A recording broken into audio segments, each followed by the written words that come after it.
దేవుని నామానికి మహిమ కలుగును గాక. అందరికీ వందనాలండి. ఈరోజు కూడా దేవుని వాక్యం చదువుకుందాం. దేవుడు చేసిన అద్భుతములు ఒక వచనము చదువుకుంటున్నాం కదండి.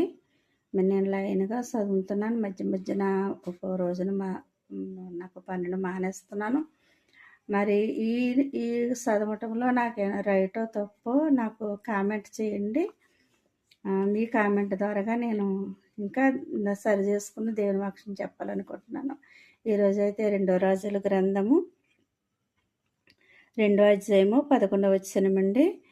ఏలియా సుడిగాలిలో ఆకాశానికి ఆరోహణమవ్వడం. ఇంతకు ముందర వీడియోలో మరి వారు వ్యర్థానం నది మరి దాటి వెళ్ళారు కదండి. వీరిలాగా ఇరువురు కూడా మాట్లాడుకుంటూ వెళుతున్నారన్నమాట. వెళుతుంటే ఏలియా గారు అయితే నువ్వు వెళ్ళిపో ఇంకా నా కూడా రాకు అని అంటున్నారు. నా కూడా రాకు అని అంటున్నారు ఏలియా గారు. అయితే ఎలీషా గారు నీ కూడా నేను వస్తాను, నీతోనే ఉంటాను అని ఎలీషా గారు కూడా వచ్చేస్తున్నారన్నమాట.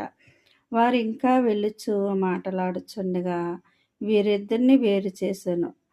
ఎలాగంటే అగ్నిరథములను అగ్ని గుర్రములను కనబడి వీరిద్దరిని వేరు చేశాను.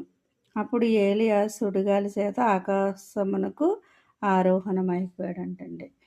మరి దేవుడు ఎంత గొప్పవారండి నిజంగా. మరి ఏలియా గారు మరణించకుండా ఆయనతో తీసుకెళ్లారంటే మరి ఆయన జీవితంలో మరి ఎటువంటి కష్టం వచ్చినా ఎటువంటి శ్రమ వచ్చినా మరి ఆ దేవుని మాటకి నిలబడి ఆయన అప్పచెప్పిన పని నమ్మకంగా విశ్వాసంగా ఆయన కొనసాగించారు కాబట్టి మరి ఆయనకి ఇష్టమైపోయారన్నమాట అండి. ఆయన మరణం కాకుండా అగ్నిరథాల మీద ఆయన్ని తీసుకెళ్ళిపోయారు.